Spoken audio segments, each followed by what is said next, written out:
பாஜக மூத்த தலைவர் எச் ராஜா அவர் பாபநாசம் ஒரு இந்து கோவிலில் வந்து ஒரு இஸ்லாமியர் வந்து அறங்காவலராக நியமிச்சது எப்படி அப்படின்னு சொல்லிட்டு கடுமையாக விமர்சனம் பண்ணியிருக்காரு. அந்த அறங்காவலரே என்னுடைய பேர் நர்கீஸ் கான் இல்லை, நான் ஒரு இந்து தான் அப்படின்னு சொல்லிட்டு வெளிப்படையாக பேசின வீடியோ வைரல் ஆகிட்டு இருக்கு. எச் ராஜாவோட உண்மையான பேர் ராஜா முகமது. அவர் பிஜேபியை ஏமாற்றி வந்து இந்த மாதிரி தலைவராக இருக்கிறார். நான் ஒரு குற்றச்சாட்டு சொல்றேன்னு வச்சுக்கேன். ஏதாவது ஒரு அடிப்படை அறிவு வேணாமா? 60 வயசுக்கு மேல ஆச்சு, என்னத்தை திங்கிறேன்னு எனக்கு தெரியல. சோறு தான் திங்கிறியா இல்ல வேற எதுதான் திங்கிற? அப்ப ஏதாவது ஒரு வதந்தியை பரப்பி விட்டு வம்பு வழக்க தூண்டி விட்டு பிரச்சனையை வந்து நீ வந்து எங்கே போனாலும் அவன் கிறிஸ்தவ கைக்கூலி, அவன் அங்கே இருக்கான், இவன் பாகிஸ்தானுக்கு ஆதரவான், இப்படியே பேசிட்டு இருக்கியா நீயே? நான் கேட்கிறேன், ஒரே உணவு தான். இப்ப ராணுவத்துக்கு எல்லாத்துக்கும் தயிர் சாதம் போடுவியா நீயே? இந்திய ராணுவத்தில் இருக்கிறேன் பூரா நாளையில இருந்து அசைவம் சாப்பிடக்கூடாது அப்படி போயிடும். புளியோதரையும் தயிர் சாதம் போட்டேன்னா ஏற்கனவே சீனாக்காரன் ஆக்கிரமிச்சு 2000 கிலோமீட்டர் உள்ள வந்துட்டான். கொடியெல்லாம் கட்டிட்டாங்க. அவன் ஊருன்னு சொல்லி அவன் தாலுகாவெல்லாம் ரெக்கார்ட்லாம் பண்ணிட்டான்.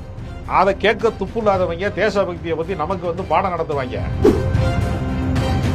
அயோக்கிய பேர்களா நீங்க ஒரு 11 வருஷமா தேர்தலில் தில்லுமுள்ளு பண்ணி சோசியல் இன்ஜினியரிங்கிற பேர்ல ஒரு சமூகத்தை இன்னொரு சமூகத்தையும் முட்டை விடுறது, மோத விடுறது. 23ஆம் புலிகேசி படத்துல என்ன பண்ணுவாங்கன்னா, என்ன மண்ணா இவ்வளவு பெரிய மைதானம் கேட்டா சாதி சண்டை போடுவதற்கு ஒரு மைதானத்தை ரெடி பண்ணி விட்டேன்னு சொல்லுவான் 23ஆம் புலிகேசி. அதைத்தானடா நீங்க வடநாட்டில் பண்ணிட்டு இருக்கீங்க. நாய் வண்டியில எனக்கு ஏற மாட்டேன்றாரு, கவர்மெண்ட் வண்டியில இல்ல. அதுல ஒரு நியாயம் இருக்கிறது. ஒரு நாய் வண்டியில ஏறாது. ஏன்னா ஒரு நாய் இன்னொரு நாய்கிட்ட வந்து ஜாதி சண்டை போட்டு பழக்கம் இல்லை. நாய்களுக்கு வந்து மத சண்டை போட்டு பழக்கம் இல்லை. நாய்கள் வந்து இந்த மாதிரி பாலியல் ஜல்சா கட்சியில் இருக்கிறவங்க மாதிரி பாலியல் வன்புணர்வுல ஈடுபடுற வழக்கம் அது கிடையாது. பைத்தியக்காரன் எதுக்கட நாய் வண்டியில தெரியாது? பைத்தியக்கார ஆஸ்பத்திரி கூட்டு.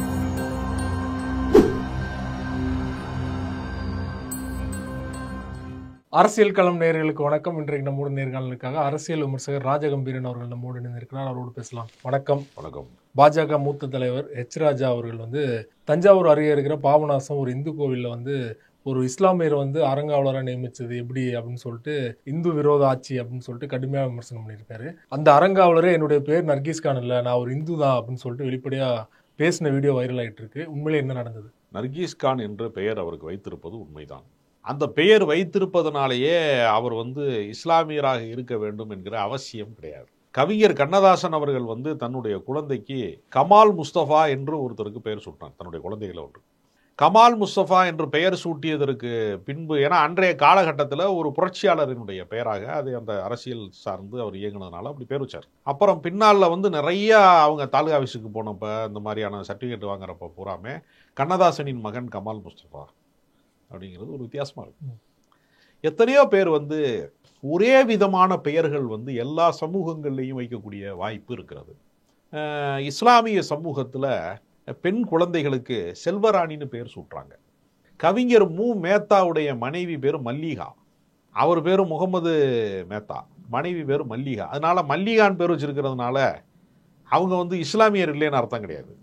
அதனால பெயர் வைத்துக் கொள்வது அப்படிங்கிறதுல வந்து ஒவ்வொருத்தரும் வேறு வேறு பிரியப்பட்ட பெயர்களை வைப்பாங்க. ஏன்னா இந்த ராஜாங்கிற பேரு எல்லா மதங்கள்லையுமே இருக்கிறது.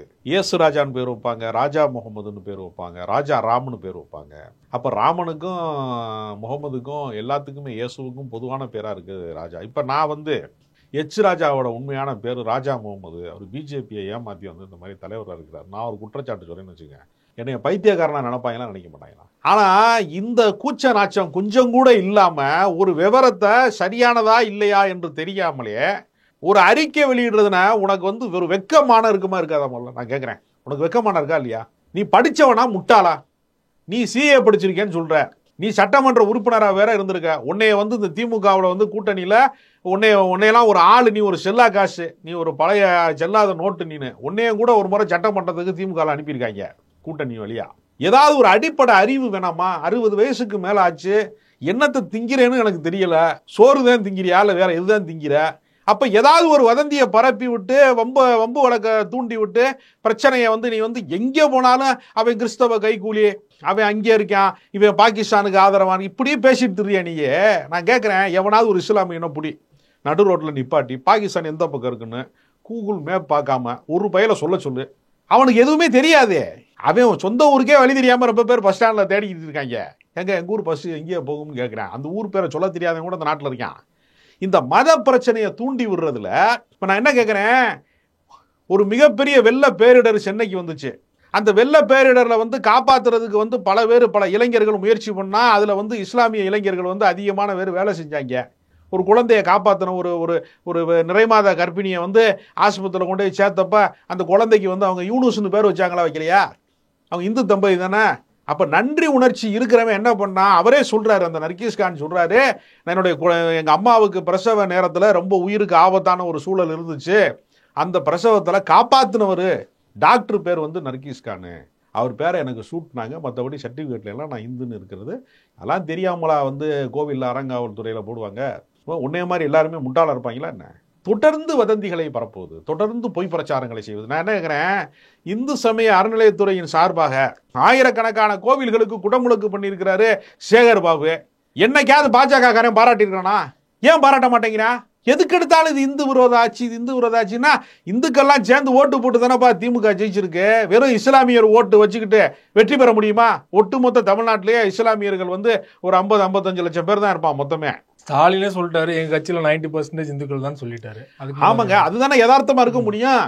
அதாவது பெரும்பான்மை சமூகத்துக்காகத்தான் எல்லா அரசியலும் நடக்கிறது. ஓட்டுங்கிறது என்ன, அதிகபட்சமா யார் ஓட்டு வாங்குறாங்களோ பெரும்பான்மை பெற்றவர்கள் தானே வெற்றி பெற முடியும், ஆட்சி அமைக்க முடியும். அதான உலகத்தோட நியதி. சிறுபான்மை மக்களை ஆதரிப்பது என்பது எதன் அடிப்படையில், எந்த தார்மீக அடிப்படையில்னா அது ஒரு அறத்தின் அடிப்படையில். நீங்க ஒரு தாய் வந்து தன்னுடைய குழந்தையில 4 குழந்தை இருக்குன்னா எந்த குழந்தை இழைத்து இருக்கிறதோ அதுக்கு உருவாகி சோறு கூடுதலாக ஊட்டுவா. இதுதான் தாய்மையுடைய பண்பு. அது மாதிரி காந்தி போன்றவர்கள், இந்த நாட்டினுடைய தேசத்தை நிர்மாணித்த மிகப்பெரிய தலைவர்கள், நேரு போன்றவர்கள் சிறுபான்மை மக்களுக்கு என்று சில உரிமைகளை வழங்கணும், சலுகைகளை வழங்கணும். ஏன்னா அவர்கள் இந்த மண்ணில் அரசியல் பிரதிநிதித்துவம் பெற முடியாது. நீங்க மிக முக்கியமான துறைகள்ல, இப்ப நான் என்ன கேட்கிறேன், அதிகாரமற்ற பதவியாக இருக்கிற கையெழுத்து போடுகிற அது மாதிரி விஷயம் இருக்கு. ஒட்டுமொத்த இந்தியாவுக்கான ஒரு பிரதமராக ஒரு கிறிஸ்தவர் வர முடியுமா? ஒரு இஸ்லாமியர் வர முடியுமா? ஜனாதிபதியா வந்தாங்க, ரைட்டு, ஜனாதிபதிக்கு வந்து ஒரு பெரிய அதிகாரம் கிடையாது, வந்தாங்க. காங்கிரஸ்காரன் மட்டும்தான் சீக்கியராக இருக்கக்கூடிய மன்மோகன் சிங்கை வந்து பிரதமராக வந்து அவங்க இது பண்ணாங்க. மைனாரிட்டியில வந்து ஒரு பிரதமர் வந்திருக்கிறாருன்னா இந்திய வரலாற்றிலேயே ஒரே ஒரு அதிசயம் நடந்திருக்குன்னா அது டாக்டர் வந்து மன்மோகன் சிங். அவர் ஒரு பெரிய பொருளாதார மேதை. அவர் ஒருவர் தான் வந்து மைனாரிட்டி கம்யூனிட்டியில இருந்து ஒருத்தர் வந்திருக்கிறாரு. வேறு யாராவது வந்திருக்கிறாங்களா? வர முடியுமா? முதல்ல ஒரு மாநில முதலமைச்சராக வந்து காஷ்மீர் போன்ற மாநிலங்களில் வேற வழி இல்லாமல் அது உருவாகக்கூடாங்கிறது தானே அதை நீ சிறப்பு அதிகாரத்தை போட்டு 370 போட்டு அந்த மாநிலத்தை உடைக்கிற. யூனியன் பிரதேசத்தை வந்து மாநிலமாக மாற்றினா அது வளர்ச்சி. ஏற்கனவே மாநிலமாக இருக்கிறத போய் யூனியன் பிரதேசமாக யாராவது மாற்றுவாங்களா? இதில் ரிவர்ஸ் கியரான்னு நான் கேட்குறேன். அப்போ இவங்களுக்கு அரசியல் பண்ணுறதுக்கு துப்பு இல்லை. ஏதாவது ஒரு குழப்பம் விளைவிக்கணும், ஏதாவது ஒரு இடத்துல குந்தகம் பண்ணணும், எவனாவது அடிச்சுக்கிட்டு சாகணும், நடுவில் புகுந்து நம்ம ரத்தம் குடிக்கணுங்கிறதுல ரொம்ப உறுதியாக இருக்கிறாங்க பாஜக காரங்க. அதனால் மிக மிக மோசமாக தமிழ்நாட்டு சூழலில் வந்து திருப்பரங்குன்றத்தில் தோற்று போயிட்டாங்க. நான் வந்து மதுரைக்காரன், அடிவாரத்தில் வந்து முருகன் கோயில் இருக்கு, அவன் ஜாமியை கும்பிடுவாங்க, கல்யாணம் காட்சி நடக்கும், போயிடுவாங்க. மலை ஏறுறவன் வந்து என்ன பண்ணுவான், காசி விஸ்வநாதர் கோயிலுக்கு போகிறதுக்கு அது ஒரு மேலே ஏறுவான். இது ஒரு தனி பாதை மாதிரி ஒரு பக்கம் தர்கா இருக்கு. 200 வருஷமா சாமி கும்பிட்றவன் ஒரு பக்கம் போய்கிட்டு இருக்கான், இந்த பக்கம் ஒரு பக்கம் தர்காவுக்கு போகிறவன் போகிறான். வருஷத்தில் ஒரு நாள் தான் கந்தூரி விழா. எப்பயாவது நேர்த்தி கடை வச்சுருந்தா அவனுக்குள்ளே ஒரு பிரியாணி ஆக்குவாங்க, அவ்வளோதான். அதை எல்லாருமே தாயா பிள்ளையா மகிழ்ந்து சாப்பிட்றான். இவன் என்ன பண்ணுறான், இங்கே வந்து சிக்கந்தர் தர்காவில் வந்து பிரியாணி போட்டா அந்த வாசனை வந்து காசி விஸ்வநாதருக்கு போயிருங்கிறான். அப்போ நான் என்ன கேட்குறேன், இந்து கோயில்கள் அத்தனை கோயில்களுமே சைவ கோயில்கள். அப்போ எல்லா கோயில்களுமே வந்து ஆடு வெட்டி கிடா வெட்டி சாமி கும்பிட்ற நடைமுறைகளே கிடையாதா? பாண்டி கோயிலில் கிடா வெட்டாமல் சாமி கும்பிடுவாங்களா? மதுரைக்காரனை கூட்டு போய் பண்ணி இந்துன்னு சொல்கிறாங்கல்ல. நான் கேட்குறேன், எச் ராஜாவும் இந்து தானே, நிர்மலா சீதாராமன் இந்து தானே, எல்லாம் கணேசன் எல்லாருமே இந்து தானே. எல்லாம் கூப்பிட்டு போய் பாண்டி கோயிலில் நாங்கள் கிடா வெட்டி சாமி கும்பிட்றோம், நீங்கள் வந்து பிரசாதம் சாப்பிடுங்கன்னா அங்கே கிடா வெட்டி வந்து கறி குழம்பு ஊற்றுறதாய பிரசாதம். அங்கே நீ சாப்பிடுவியா? நீ இந்து தானே, சாப்பிடுவியா நீயே? இப்போ நீ எந்த இந்து? இப்போ ஓ ஆச்சாரம் பிராமண மதத்தை கொண்டு வந்து ஒட்டுமொத்த இந்து மதம்னு சொல்கிறது எவ்வளோ அயோக்கியத்தனா? ஒரு குறிப்பிட்ட ஜாதியோட ஆதிக்கத்தை எல்லாருக்குமானதான் நீ எப்படி சொல்லுவேன்? நீ நான் குலசாமி கும்பிட்றவனா இருப்பேன், நீங்கள் ஒரு வழிபாட்டு முறையில் இருப்பிய. இப்போ வந்து என்ன பண்ணுவேன், முன்னோர் வழிபாட்டில் வந்து எங்கள் மூத்தாள் இறந்து போயிட்டார், பெரியவர் இறந்து போயிட்டார் அப்படின்னு சொல்லிட்டு அவன் வந்து கருவாடு இதெல்லாம் வச்சு சுருட்டுலாம் வச்சு சாராயம்லாம் வச்சு சாமி கும்பிட்றானா இல்லையா? நினைவு நாள் கொண்டாடுறானா இல்லையா? தவசம் கொண்டாடுறானா இல்லையா? அப்போ நீ என்ன பண்ணுவ? அதை கருவாடு வைக்கக்கூடாதுன்னு சொல்லுவியா நீயே? வழிபாட்டு முறை என்பது ஒற்றை முறையாக எப்படி மாற முடியும்? ஒரே மொழி தான் பேசணும், ஒரே உணவு தான். இப்போ இராணுவத்துக்கு எல்லாத்துக்கும் தயிர் சாதம் போடுவியா நீயே? இந்திய இராணுவத்தில் இருக்கிற பூரா நாளையிலேருந்து அசைவம் சாப்பிடக்கூடாது அப்படி பேரும். புளியோதரையும் தயிர் சாதம் போட்டேன்னா ஏற்கனவே சீனாக்காரன் ஆக்கிரமிச்சு 2000 கிலோமீட்டர் உள்ள வந்துட்டான். கொடியெல்லாம் கட்டிட்டாங்க. அவன் அவன் ஊருன்னு சொல்லி அவன் தாலுகாவெல்லாம் ரெக்கார்ட்லாம் பண்ணிட்டான். அதை கேட்க துப்பு இல்லாதவங்க தேசபக்தியை பற்றி நமக்கு வந்து பாடம் நடத்துவாங்க. அதனால் நீ வேணால் நாளையிலேருந்து வேணால் இந்திய இராணுவத்துக்கு தயிர் சாதம் புளியோதரை போடு, ஊறுகாயம் போடு, சாப்பிட்டு விட்டு அவன் எப்படி போரிடுறான், எப்படி வந்து இராணுவத்தில் வந்து வேலை செய்கிறான்னு வேணால் பார்க்கலாம். என்ன ஒரு அயோக்கியத்தனம் அதெல்லாம். மற்ற மாநிலத்தில் இப்படி பாஜகவினர் வந்து வதந்தி பரப்புவதால நிறைய மாநிலத்தில் வந்து கலவரமே மூண்டிருக்கு. தமிழ்நாட்டில் தொடர்ச்சியாக முயற்சி பண்ணுறாங்க. ஆனால் ஏன் அவங்களால வந்து அதை பண்ண முடியலன்னு நினைக்கிறீங்க? அதற்கு என்ன காரணம்னா திராவிட இயக்கம் தான் காரணம். பெரியார் தொடங்கி அண்ணாவிலிருந்து கலைஞர் கருணாநிதியில இருந்து வைகோல இருந்து வரிசையாக இருக்கக்கூடிய திராவிட இயக்க தலைவர்கள் என்ன பண்ணிட்டாங்கன்னா, பேரறிஞர் அண்ணா தான் சொன்னார், திமுகவினுடைய பொதுக்கூட்டம் என்பது மாலை நேரத்து பல்கலைக்கழக வகுப்புன்னாரு, ஓப்பன் யூனிவர்சிட்டிட்டான்னாரு.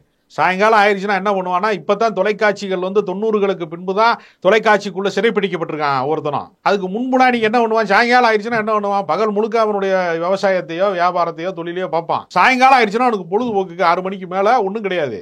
வேட்டியை கட்டி வெளியில் வந்தேன்னா வந்து தெரு பக்கம் சந்தா பக்கம் வந்து நிற்பா, மார்க்கெட்டு பக்கம் வந்து நிற்பா, ரோட்டர் வந்து நின்றானா பொதுக்கூட்டம் நடக்கும். அங்கே ஒருத்தர் பேசுவார், பெரியாரை பற்றி பேசுவார், பகுத்தறிவு கருத்துக்களை பேசுவாங்க, நான் மாநில உரிமைனா என்னென்னு பேசுவாங்க, சமூக நீதினா என்னென்னு பேசுவாங்க. அப்போ சாமானிய மக்களாக இருக்கிறவன், தொழிலாளராக இருக்கிறவன் எல்லாருக்குமே கடவுள் நம்பிக்கை வேறு, அரசியல் வேறு என்கிற வித்தியாசம் தெரியும். சரியாக சொன்னால் செக்கது செவலிங்கதுன்னு எங்களுக்கு தெரியும். இது ரெண்டும் தெரியாதவன் வடநாட்டில் இருக்கான். அதனால தான் நீ என்ன செய்கிற, நாக்பூர்லேருந்து திட்டத்தை போட்டு உயர் சாதி பார்ப்பன ஆதிக்கத்தை நிலைநிறுத்துறதுக்கான ஆர்எஸ்எஸோட திட்டத்தில் வந்து நீ என்ன பண்ணுற, அவுரங்கசீப் 400 வருஷத்துக்கு முன்னாடி இறந்து போன ஒரு மன்னர் கல்லறையாக போய் இன்னைக்கு போய் இடிக்கணுங்கிற. அன்னைக்கு 40 நாளைக்கு முன்னாடி புதைச்ச ஆளுக்கு போய் புதகுடியில் தோண்டி பார்த்தேன்னா எலும்பு கூட இருக்காதுங்கிறாங்க, பூரா அரிச்சிருதுங்கிறாங்க. பழைய விசாரணைக்கு ஒருத்தனை தோண்டினா கூட பாதி கிடைக்க மாட்டேங்குது. ஏன்னா 400 வருஷத்துக்கு முன்னாடி இருக்கிற ஒரு இறந்த பிணத்தினுடைய உடலை தோண்டி தான் நீ அரசியல் பண்ணணும்னா எவ்வளவு கேவலமானவங்களா இருக்கிறாங்க பாருங்க. 400 வருஷத்துக்கு முன்னாடி அவுரங்கசீப் நல்லவராக இருந்தாருன்னு ஒருத்தன் வரலாறு எழுதியிருக்கான். அவர் ஒரு கொடுங்கோல் ஆட்சி பண்ணினாருன்னு வரலாறு எழுதியிருக்கான். நான் என்ன கேட்குறேன், அவுரங்கசீப் என்ன நரேந்திர மோடியை விட மோசமான ஆட்சி நடத்தினாரா? நான் கேட்குறேன், அவர் ஜிஎஸ்டி வந்து இந்த மாதிரி அதிகப்படுத்தினாரா? இல்லை வந்து பேரிடர் காலங்கள், கொரோனா காலங்களில் வந்து தொழிலாளர்கள் நடந்து போகிற போது வழியிலேயே வந்து தண்டவாளத்துல எல்லாம் நடந்து போய் செத்தாங்களே, அது மாதிரி கொடுமையை செஞ்சாரா? இல்லை வந்து புல்வாமா தாக்குதல்ல சொந்த நாட்டு ராணுவ வீரர்களையே பலி கொடுத்தாரே, அந்த மாதிரி ஏதாவது பண்ணாரா? ஏன்டா அயோக்கிய பேர்களா, நீங்கள் ஒரு 11 வருஷமாக தேர்தலில் தில்லுமுள்ளு பண்ணி சோசியல் இன்ஜினியரிங்கிற பேரில் ஒரு சமூகத்தையும் இன்னொரு சமூகத்தையும் முட்டை விடுறது, மோத விடுறது. 23ஆம் புலிகேசி படத்தில் என்ன பண்ணுவாங்கன்னா, என்ன மண்ணா இவ்வளோ பெரிய மைதானம்னு கேட்டால் சாதி சண்டை போடுவதற்கு ஒரு மைதானத்தை ரெடி பண்ணி விட்டேன்னு சொல்லுவான் 23ஆம் புலிகேசி. அதைத்தானடா நீங்கள் வடநாட்டில் பண்ணிட்டு இருக்கிய. நீ நாக்பூரில் இருந்து அங்கே கலவரம் 144 தடை உத்தரவு போடுதுன்னா 23ஆம் புலிகேசி வேலையை தான் அங்கே பார்த்துட்டு இருக்கேன். அங்கே குரானை எரிச்சாங்க, இந்த பக்கம் அவுரங்கசீப் கல்லறையை உடைக்க போகிறாங்க. ஏன்னா நான் என்ன கேட்குறேன், அவுரங்கசீப் கல்லறையை உடைச்சிட்டேன், நாளைக்கு காலையிலேருந்து இந்துக்களுக்கெல்லாம் டீசல் விலை குறைஞ்சிருமா? இந்து இளைஞர்களுக்கு வேலை கிடச்சிருமா? எல்லாருக்கும் நாட்டில் உணவுக்கு உத்தரவாதம் கிடைக்குமா? ராத்திரியில் தூங்க போகணுமோ 24 கோடி பேர் பசியோட பட்டினியோட படுக்க போகிறோம்னு சொல்லி புள்ளி வரம் சொல்லுது, அவங்களுக்கெல்லாம் சோறு கிடச்சிருமா, ரொட்டி கிடச்சிருமா? அடிப்படை பிரச்சனையை தீர்ப்பதற்கு துப்புல்லாத ஒரு ஆட்சியை நடத்திக்கிட்டு 80% இளைஞர்களுக்கு வேலை வாய்ப்பு கிடையாது. 40 கோடி பேர் வந்து வாழ்றதா சாகிறதான்னு தெரியாமல் இளைஞர்கள் பல பேர் வேலை வாய்ப்பு இல்லாமல் இருக்கான். அவனையெல்லாம் கூட்டிகிட்டு போய் நீ கலவரத்துக்கு கூட்டு போறிய, அவன் உருப்படுவானா? விண்வெளியிலேருந்து இறங்கிக்கிட்டு இருக்கா வினிதா வில்லியம்ஸ், இவன் கூப்பிடுறான் சுடுகாட்டில் இருந்து வாடா பணத்தை போய் அடிப்போம்னு கூப்பிட்றானே. சேட்டா செத்த பாம்பு அடிக்கிற பயில்களா, அறிவு இருக்காடா உங்களுக்கு? ஏன்டா இந்த நாட்டை எங்கடா கூட்டு போறிய? எச்ராஜா அவர்கள் வந்து இப்போ மட்டும் இல்லை, தொடர்ச்சியாக அதே மாதிரி தான் வதந்தி பரப்பிட்டு இருக்காரு. ஏற்கனவே பார்த்தீங்கன்னா வந்து ஹைகோர்ட்டே எடுத்து கேள்வி கேட்டார். ஹைகோர்ட் அது மாதிரி தான், அதுக்கு இது வரைக்கும் வந்து அவரை கைது பண்ணப்படலை, வருத்தம் தான் தெரிவித்தார், மன்னிப்பு கூட கேட்கல.